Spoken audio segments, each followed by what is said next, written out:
I am what you might call a practicing atheist. I'm quite happy to be an atheist because I think actually God likes atheists better.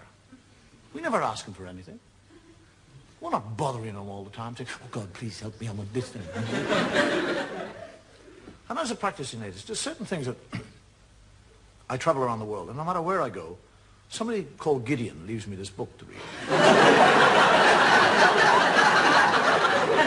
It's an Irish book because it says it all began at the beginning.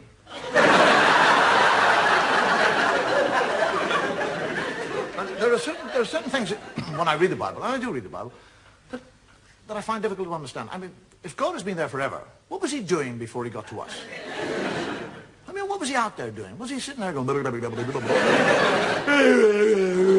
today, what'll I do? I mean, suddenly from nowhere, he suddenly decided to create a world. I'll make a world, that's what. Make a world, yes, that's what I'll do. Rivers, seas, boom, mountains, boom, everything's there. I want a garden. I'd like a nice garden. Whack! Garden me. Hate gardening. Need a garden. Gardener, spit and dust. Adam. Hey!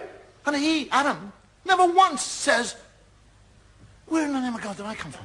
I mean, he's 40 years of age. He has no child, and he has no recall. He doesn't say, how did I get here? But he's quite happy. He just kind of trundles around the garden, working away. And God is looking at him. And he sees that Adam is happy.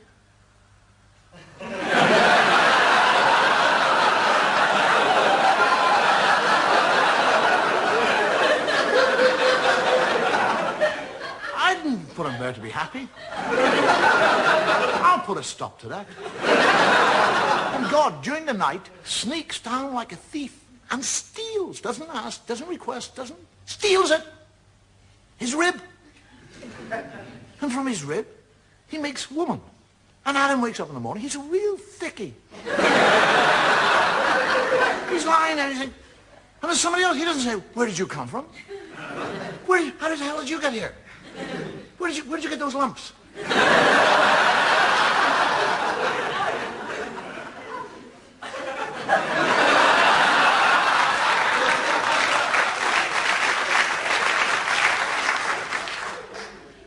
Just goes out and goes gardening. And God comes down and has a conversation with Eve and tells her that she can eat of any fruit in the tree in the whole garden with the exception of one fruit tree. He's talking to a woman. He actually tells her not to eat of the fruit. And then when she said, which tree can I eat? He said, that one over there. He points it out to her.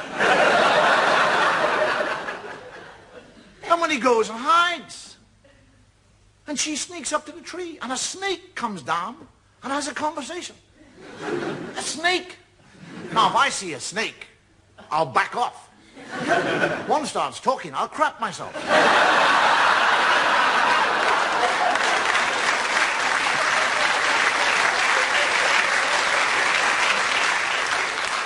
The snake actually convinces her to eat the apple, and she eats the apple, and when she eats the apple, she learns shame. That's what happens when you eat apples. Now, she's not ashamed that she's disobeyed God or that she's eaten the apple. She's ashamed of one part of her body. That's all. She becomes ashamed of that area of the body. Now, why that area? Why not her elbow?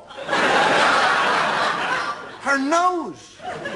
Do you actually realize that if Eve had been ashamed of her nose, every woman in the world now would be ashamed of your noses? You'd all be sitting here tonight with little nose knickers on.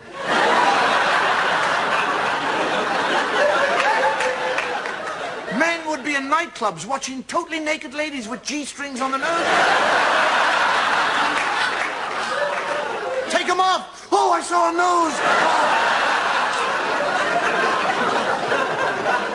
And this is the book that you'll go into court and place your hand upon.